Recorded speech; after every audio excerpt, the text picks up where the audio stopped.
Tim Petrovich of the Daily Republican here with Marion head football coach Kerry Martin. We're in week 11 now. Second round of the playoffs, and coach, it's always good to get a first round playoff win. Man, it's big. You know, it's one of the things you work for is to make the playoffs. More important for us is, you know, doing something when you get there, and we're just really excited to have played a good football team, a very good program, and to come out with a win on Saturday was big. Triad is a pretty good football team, very solid running team. They come into the game averaging more than 320 yards per game on the ground. Defensively, you were outstanding. You held the Knights to 180 some yards rushing, I think about 189. Just an outstanding defensive effort. It was, you know, when you look at the film, and it was just as good on the film as it was in person. But I was just proud of the defensive game plan. I love the way they prepared the kids this week, and not only that, then to see the transfer of the kids going out and carrying out the game plan, and just a great combination of coaching and the players going out and playing, and it was big. And of course, offensively, we didn't take a ton of points to win the game, but enough was scored by the offense. The special teams, I thought, in certain phases had a great night, so just a good team effort. You had defensively more than a dozen tackles for loss, and as we watched the game, you know, with Triad being a triple option team like they are, you played great assignment defense. Yeah. The guys read their assignments, Right. stayed home, did the things they were supposed to do to stop that offense. And that's what you have to do. You know, you play the option. You're going to have to create some pressure, get to your assignments, and once you get there, you got to tackle them. You know, and a lot of times you make the assignments, but you get in the right spot, and you don't make a play. And our kids continue to make plays, and I felt like defensive line, we were changing the line of scrimmage, and we were forcing some contact at the mesh point of the offense, the option, and just a great night as far as forcing Triad into some second and long situations and third and long situations where they had to do something other than what they wanted to do, you know, and we knew coming in they were kind of just a rushing team, not really a passing team, and we could make them you know, do something they don't want to do. We might have a good shot at winning the game, and that's what happened.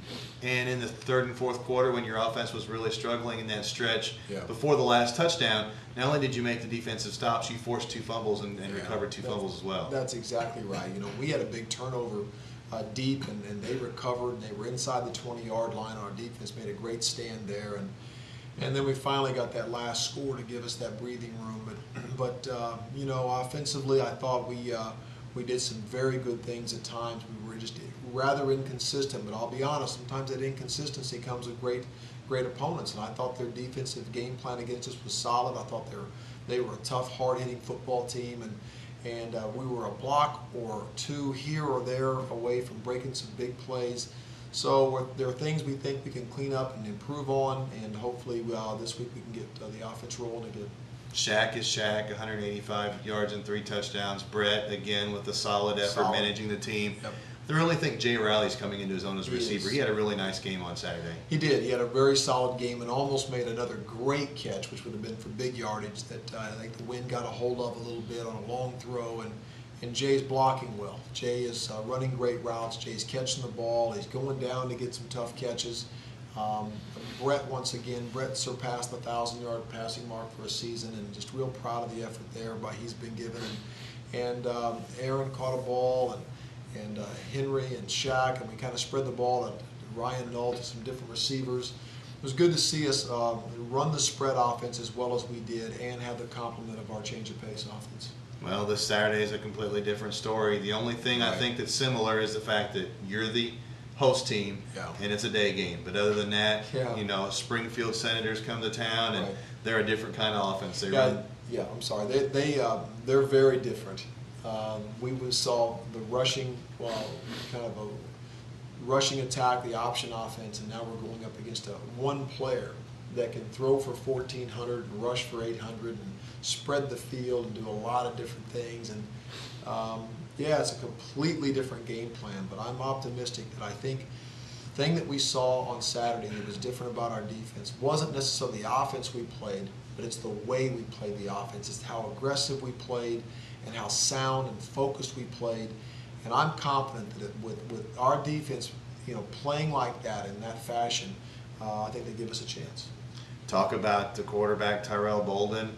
2,500 yards total offense. He's accounted for 35 touchdowns so far this season. Yeah. Well, 36 because I think he's run an interception back for a score. So he's accounted for a lot of scoring for them. Yeah, he has. He's talking to several coaches who've gone up against him or who know a lot about him. They were as impressed, on the phone as you would be looking at the statistics. I mean, he's the real deal. He's super fast. He has a good arm. He's a very accurate passer. I think he's thrown 16 touchdowns with only 1 pick, and that to me jumped out at me. This kid's a good decision maker as well as an accurate passer, and so we do know what we'll be facing. We'll be facing a very talented individual who's going to have his hands on the ball every snap in the shotgun formation, and they've got some other kids to go with him, but their receiver core and their running backs are solid. They have a couple of big backs, so.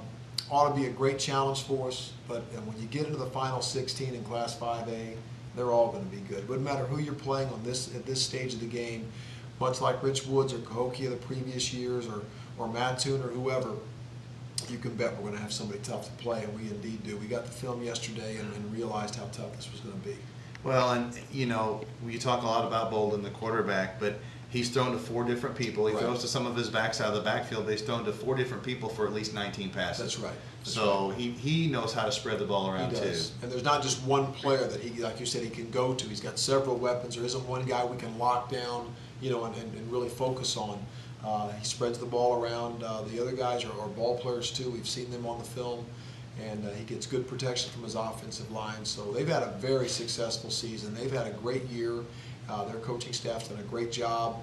And once again, we're excited about the challenge, the different challenge we get now. I think the big key for us right now is our ability to score a few more points, take some pressure off our defense, and keep him off the field. Talk about scoring points. Points were at a premium Saturday.